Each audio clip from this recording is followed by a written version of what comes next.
Hello అండి, dry fruits laddoos తయారీ అండి. ముందుగా మనం నువ్వులు కూడా తీసుకున్నాము. నువ్వులు కొద్దిగా వెచ్చ చేసుకోవాలి. ఆ తర్వాత 1 బై 1 బాదము, పుచ్చగింజలు, అలాగే సన్ఫ్లవర్ సీడ్స్ అండి, అవిసె గింజలు అంటే ఫ్లాక్స్ సీడ్స్ అంటారు వీటిని, అవేను ఇవి చియా సీడ్స్ అండి. అన్నిటినీ వేటికి అవి వేరువేరుగా కొద్దిగా వెచ్చ చేసుకోవాలండి. ఈలోపు మనం తెచ్చుకున్నటువంటి ఖర్జూరము, కిస్మిస్ని మెత్తగా మిక్సీ పట్టి పేస్ట్లా చేసుకొని పక్కన పెట్టేసుకోవాలి. ఆ పేస్ట్లోకి ఈ వెచ్చచేసినటువంటి ఇంగ్రీడియంట్స్ అన్నీ కొద్దిగా వేస్తూ కలుపుకుంటూ ఉండాలండి.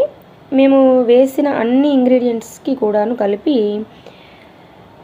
1/2 కేజీ ఖర్జూర పండ్లే ఆ పేస్టే సరిపోతుందండి. మొత్తం ముద్దకైతే వస్తూ ఉంటాయి. అవి ఒక్కొక్కటి పావు కిలో అయితే తెచ్చున్నాము. నేనైతే ముందు సరిపోదేమో అనుకున్నాను, కానీ ఈ మొత్తానికి కూడాను 1/2 కిలో ఖర్జూర పండ్ల పేస్టే సరిపోయిందండి.